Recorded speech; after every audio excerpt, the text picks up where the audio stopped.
Pertamina EP Aset 2, salah satu unit kerja dari PT Pertamina EP, menutup triwulan 3 tahun 2018 dengan capaian rata-rata produksi gas sebesar 434,5 juta kaki kubik per hari atau melampaui target sebesar 109% dari target yang telah ditetapkan, yakni 402,01 juta kaki kubik. Perolehan produksi tersebut didapat dari kinerja 4 field, yakni Prabu Muli Field, Limau Field, Pendopo Field, dan Adera Field. General Manager PT Pertamina EP Aset 2, Astri Pujianto, yang ditemui usai acara Media Field Trip menjelaskan, peningkatan produksi gas ini ditunjang oleh workover dan investasi pada kompresor secara bertahap sehingga serapan gas dapat disesuaikan dengan kebutuhan konsumen. Selain itu, untuk mempertahankan produksi maupun mencari cadangan baru juga dijalankan dengan melalui kegiatan pengeboran sumur baru.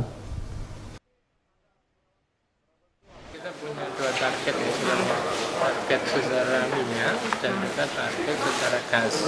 Itu kalau kita dua target itu kita berikan sebenarnya sudah tercapai, sudah 103% sampai akhir Oktober.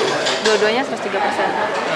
Enggak, jadi minyak sekitar 97%, gasnya itu sekitar 110%. Jadi tapi secara BOE, barrel oil equivalent itu sudah lebih. Oh, ini kita kejar sampai Desember ini, bukan hanya gasnya aja tapi minyaknya juga kita kejar. Kita masih punya beberapa program itu yang untuk mensupport pencapaian produksi, terutama minyaknya yang kita kejar. Kalau gasnya sudah di atas. Sementara itu, untuk produksi minyak PT Pertamina EP Aset 2 mencatatkan realisasi year to date sebesar 16.921 barrel oil per day atau baru mencapai 97%. Angka ini diproyeksikan akan bergerak naik di akhir 2018 menuju angka 17.905 barrel oil per day. Seluruh pasokan migas di Aset 2 disalurkan untuk pemenuhan konsumsi energi di dalam negeri. Produksi minyak seluruhnya dialirkan melalui pipa dari Pusat Pengepul Produksi atau P3 di Prabu Muli Field dan Adera Field ke Pertamina Refinery Unit 3 Pelaju yang ada di Pelaju.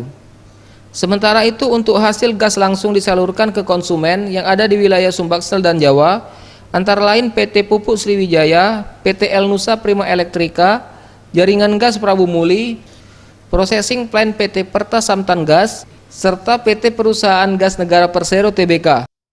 Tim Liputan Sriwijaya TV.